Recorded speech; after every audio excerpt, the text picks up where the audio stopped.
नमस्कार. मी वास्तुतज्ञ ज्योतिर्विद आनंद पिंपळकर. आज आपण ज्ञानेश्वरीच्या 10व्या अध्यायाला सुरुवात करणार आहोत. हा अध्याय आहे विभूती योग.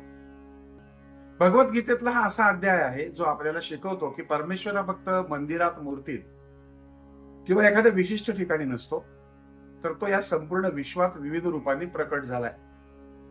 आपण जिथं जिथं श्रेष्ठत्व, तेज, सामर्थ्य, ज्ञान, करुणा आणि सौंदर्य किंवा पवित्रता पाहतो, तिथं तिथं परमेश्वराचा अंश आहे. आपण अनेकदा म्हणतो की देव कुठे आहे, देव दिसत का नाही. पण श्रीकृष्ण म्हणतात की मी तुला माझं विराट रूप दाखवण्याआधी माझ्या विभूती सांगतो.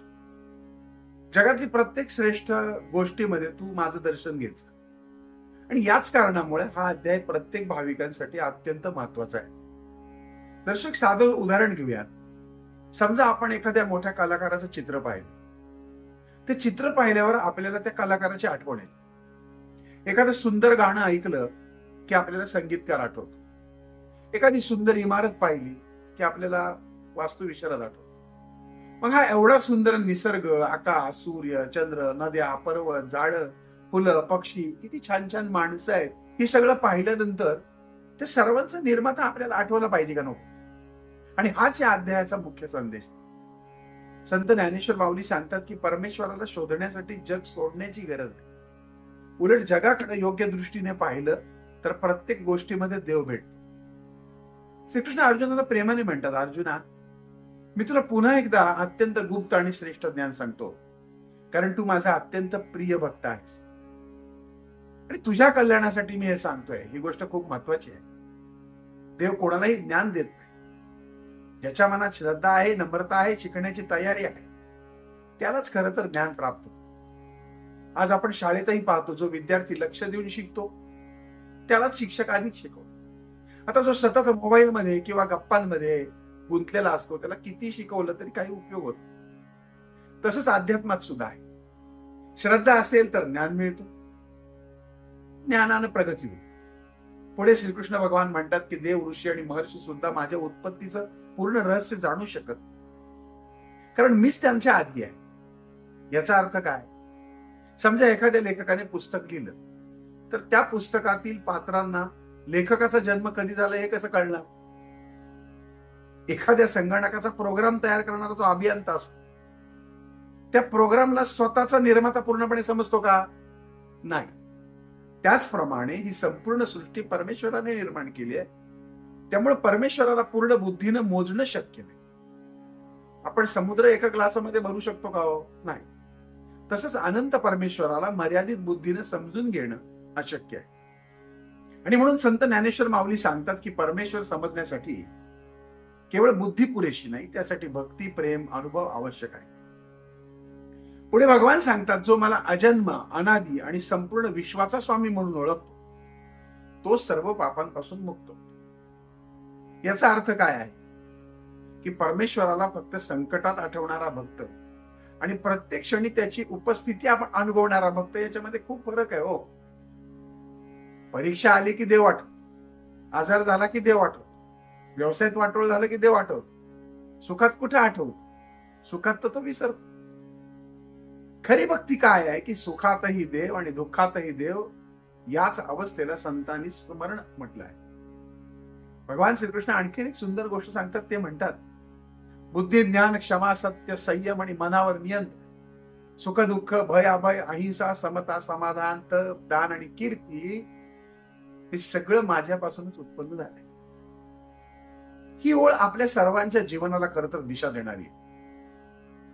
आपल्याला वाटतं की आपण खूप हुशार आहोत. आपण ती बुद्धी कोणी दिली? आपण बोलतो. आपण ती वाणी कोणी दिली? आपण चालतो. पण त्या शक्ती कोणी दिली? आपण विचार करतो. आपण ती विचार करण्याची क्षमता कोणी दिली?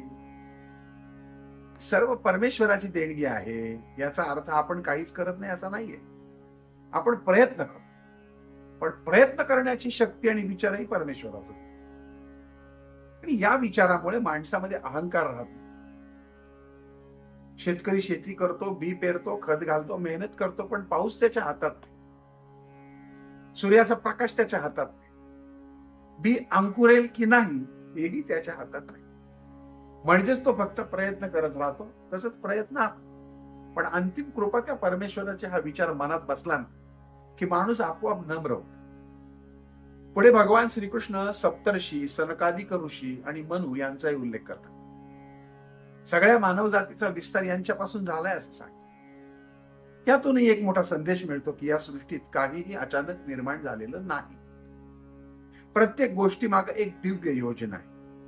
जगातला प्रत्येक जीव, प्रत्येक झाड, नदी, पर्वत हा परमशक्तीच्या इच्छेनेच अस्तित्वात आहे. आणि म्हणूनच कोणत्याही सजीवाचा अपमान कधी करू नये. निसर्गाचा नाश करू नये. कारण निसर्ग म्हणजे परमेश्वराचीच एक अभिव्यक्ती आहे. आता भगवान श्रीकृष्ण या भागाचा अत्यंत सुंदर निष्कर्ष सांगतात. ते म्हणतात, जो माझ्या या दिव्य विभूती आणि माझ्या योग सामर्थ्याला जाणतो त्याची भक्ती आढळते. याचा अर्थ ती भक्ती ही अंधश्रद्धा नसते. भक्ती म्हणजे अनुभव, आणि ज्ञानातून निर्माण होते ती श्रद्धा, आणि श्रद्धेतून जन्माला येते ती भक्ती. आणि म्हणूनच आपण जितकं या विश्वाकडे प्रेमाने पाहू, नम्रतेने, कृतज्ञतेने पाहू, तितकंच प्रत्येक गोष्टीत आपल्याला परमेश्वराचं दर्शन घडू लागतं. हा या विभूती योगाचा आरंभ आहे आणि हाच या अध्यायाचा अत्यंत सुंदर संदेश आहे. अर्जुनाच्या मनामध्ये एक प्रश्न निर्माण होतो आणि नम्रतेने तो भगवंताला म्हणतोय, प्रभू मी सांगतो त्यावर माझा पूर्ण विश्वास आहे बरं का, पण तुम्ही या विश्वात कोणकोणत्या रूपाने प्रकट झालात हे मला जरा सविस्तर सांगा. आणि मी तुमचं जे स्मरण करायचे ते कसं करू? जगातली कोणती गोष्टी पाहिली की मला तुमची आठवण झाली पाहिजे? आता हा प्रश्न फक्त अर्जुनाचाच आहे का? तर नाही, हा प्रत्येक भक्ताचा आहे. कारण प्रत्येकाला देवावर प्रेम आहे. देवाचं स्मरण कसं ठेवायचं फक्त ते त्याला समजत नाही.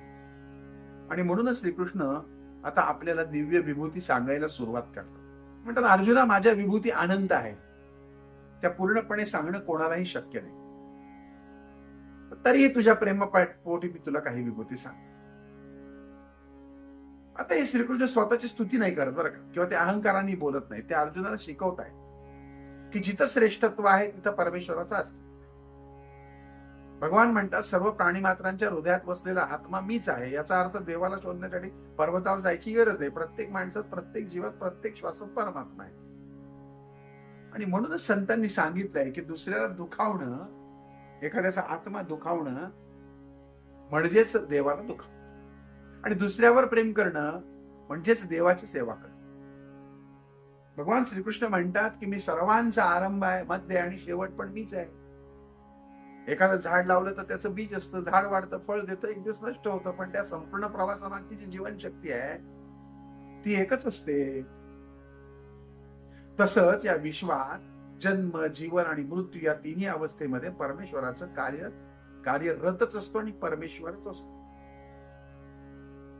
पुढे भगवान म्हणतात, आदित्यामध्ये मी विष्णू आहे, प्रकाश देणाऱ्यांमध्ये मी तेजस्वी सूर्य आहे, नक्षत्रांमध्ये मी चंद्र आहे. याचा अर्थ सूर्य पाहताना त्याचं तेज पाहून परमेश्वराची आठवण झाली पाहिजे.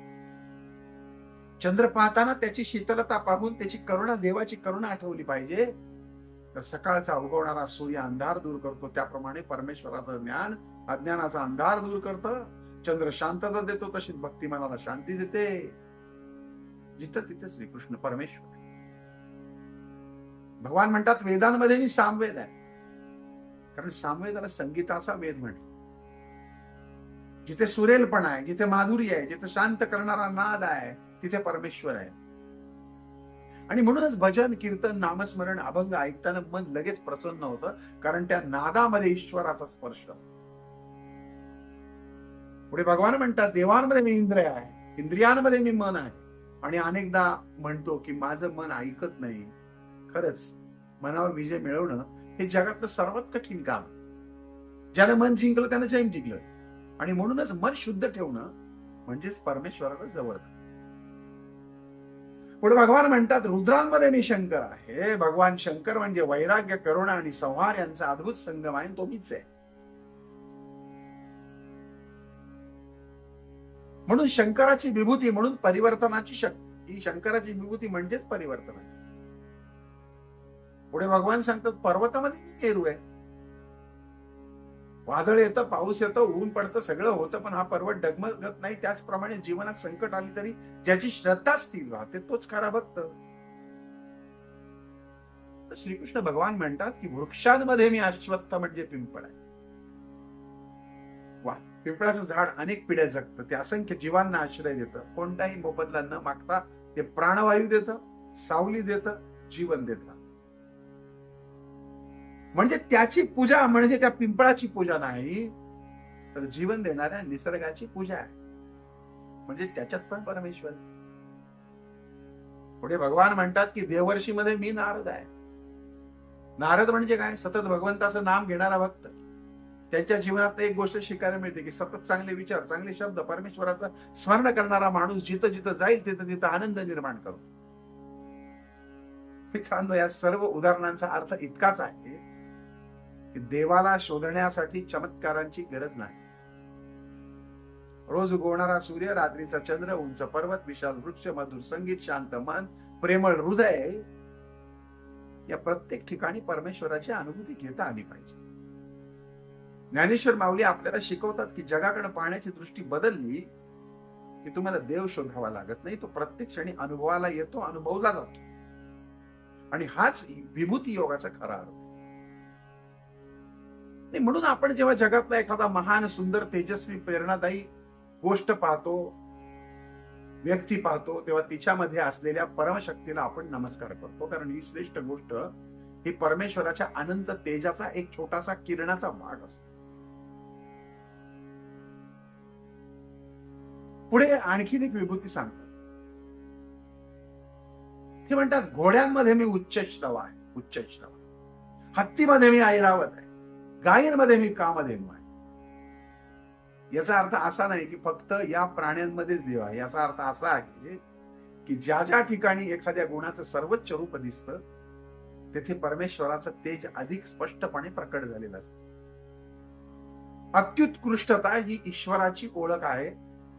त्यामुळे आपण कोणतंही काम करताना ते उत्कृष्ट करण्याचा प्रयत्न केला पाहिजे, कारण उत्कृष्ट काम हे ईश्वराला अर्पण केलेलं कर्म असतं. पुढे ह्या विभूतीमध्ये म्हणतात की शस्त्र धारण करणाऱ्यांमध्ये मी कोदंडधारी राम आहे. राम काय राजा होता का? राजा होता, पण कसा होता? मर्यादा पुरुषोत्तम, कर्तव्य, आदर्श जीवनाचं प्रतीक. आजच्या काळात प्रत्येकाला यश हवंय, पण कोणत्या मार्गाने मिळवायचं असतो?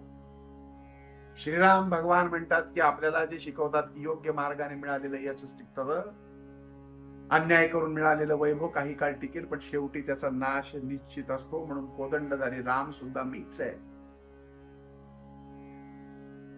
ज्या नद्या वाहतात त्या नद्यांच्या गंगा नदीमध्ये सुद्धा मीच. कित्येक लोक तिच्या पाण्यात स्नान करतात, आपलं पाप धुतात.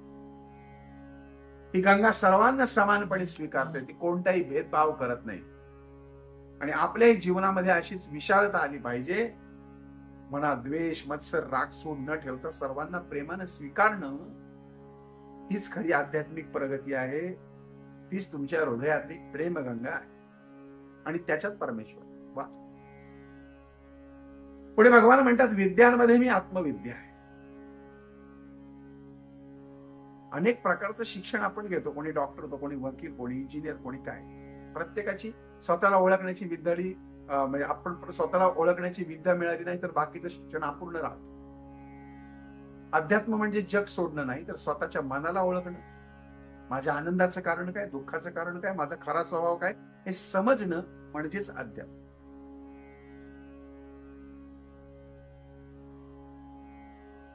भगवान पुढे म्हणतात वाद करणाऱ्यांमध्ये मी सत्यावर आधारित वाद आहे. वाद जिंकण्यासाठी बोलू नका, आता सत्य समजण्यासाठी चर्चा आहे. आज सोशल मीडियावर, राजकारणात, घरात फार वाद होतात, पण त्यामागे सत्य शोधण्याची इच्छा नसते, तर स्वतःला बरोबर सिद्ध करण्याची इच्छा असते. आणि अशा वादातून काय होतं तर फक्त कटकट वाढते, अहंकार वाढतो. सत्यासाठी झालेली चर्चा ही ज्ञान वाढत, ते मात्र घडताना दिसत. पुढे भगवान म्हणतात की मी काळ आहे. बघा, जगामध्ये कोणी किती मोठा असो, राजा असो, रंग असो, श्रीमंत असो, गरीब असो, बलवान असो, काळासमोर प्रत्येकाला झुकावंच लागतं. तो कोणासाठी थांबत नाही. म्हणून वेळेचा आदर करणं म्हणजे परमेश्वराचा आदर करणं. गेलेली वेळ परत येत नाही, त्यामुळे प्रत्येक दिवस हा अर्थ पूर्ण जगला पाहिजे आणि तो त्या परमेश्वराचाच देणगी दिलेला भाग आहे म्हणून जगला. भगवान इथं थांबत नाही. ते म्हणतात की स्त्रियांमधली कीर्ती, स्त्रियांची वाणी, स्मृती, मेधा, धैर्य, क्षमा ही माझीच रूप आहे. म्हणून आपल्या संस्कृतीमध्ये स्त्रीला शक्ती स्वरूपा म्हटलं जातं. ज्या घरात स्त्रीचा सन्मान होतो त्या घरामध्ये लक्ष्मी, ज्ञान, प्रेम, शांतता टिकून राहते. म्हणून स्त्रीचा आदर हा केवळ सामाजिक नियम नाही, तर ते आध्यात्मिक मूल्य आहे आणि म्हणजेच तिचा आदर म्हणजेच परमेश्वराची पूजा आहे. भगवान एक अत्यंत महत्वाची गोष्ट सांगतात. ते म्हणतात जगात जे काही ऐश्वर्यवान आहे, तेजस्वी आहे, प्रभावशाली आहे, विलक्षण आहे, ते माझ्या तेजाच्या अंशातूनच निर्माण झालेलं आहे. मित्रांनो, या एका वाक्यानं संपूर्ण विभूती योगाचा अख्खा सारच सांगू. एखादा वैज्ञानिक पाहतो आपण, एखादा संत पाहतो आपण, एखादा कलाकार पाहतो, एखादा वीर सैनिक पाहतो, एखादं अद्भुत देखणं पुरुष किंवा स्त्री पाहतो, एखादा ज्ञानी पाहतो, तेव्हा त्या व्यक्तीची किंवा वस्तूची पूजा करण्याऐवजी तिच्या मागे कार्य जो परमेश्वर करतोय त्या परमेश्वराच्या शक्तीला नमस्कार केला. आणि शेवटी श्रीकृष्ण अर्जुनाला म्हणतात, अर्जुना, इतक्या विभूती सांगण्याची खरं तर गरजच काय? एकच आहे की या संपूर्ण विश्वाला मी माझ्या एका अंशाने धारण करून ठेवला आहे. किती विलक्षण वाक्य आहे. याचा अर्थ संपूर्ण ब्रह्मांड, असंख्य आकाशगंगा, ग्रह, तारे, पृथ्वीवरचा प्रत्येक जीव आणि प्रत्येक क्षण हा त्या परमशक्तीच्या आधारावर उभा आहे. आणि म्हणून या देवबाप्पाला आहे ना एका छोट्या चौकटीत बंद करू नका. तो सर्वत्र आहे, सर्वांमध्ये आहे आणि प्रत्येक क्षणी कार्यरत आहे. माऊली महावैष्णव श्रीमंत श्री ज्ञानेश्वर माऊली या अध्यायातून आपल्याला एकच संदेश देतात. जगाकडे पाहण्याची दृष्टी बदला. प्रत्येक व्यक्तीमध्ये काही ना काहीतरी चांगुलपणा शोधा. प्रत्येक निसर्ग रूपात परमेश्वर अनुभवा. प्रत्येका याच्या मागची ईश्वराची कृपा मान्य करा. अहंकार सोडा, कृतज्ञता स्वीकारा. प्रत्येक क्षण स्मरणात जगा. आणि अशी दृष्टी निर्माण झाली की मंदिरात गेल्यावरच देव भेटेल असं नाही, तर चालताना, बोलताना, फिरताना, काम करताना, निसर्गात फिरताना, सेवा करताना, स्वतःच्या अंतःकरणामध्ये डोकावताना देखील साक्षात परमेश्वराची अनुभूती येऊ लागेल. आणि हाच विभूती योगाचा खरा अर्थ आहे. पुढच्या अध्यायामध्ये म्हणजे 11व्या अध्यायामध्ये आपण विश्वरूप दर्शन योगाकडे प्रवास करणार आहोत. पण तुम्हाला अशी साध्या सोप्या भाषेत समजणारी सार्थ श्री ज्ञानेश्वरी हवी असेल की लक्ष्मण सूर्यभान बुगे यांनी संपादित केलेली, तर तुम्ही खाली जो क्रमांक येतोय त्याच्यावर संपर्क साधा. आपल्याला अत्यंत साध्या सोप्या भाषेतील ज्ञानेश्वरी घरपोच प्राप्त होईल. बोलता बोलता आपण 10व्या आणि आता पुढच्या वेळेस आपण 11व्या अध्यायाकडे जाणार आहोत. ज्ञानेश्वरीचे हे अध्याय आपल्याला कसे वाटतात ते कमेंट करून सांगा.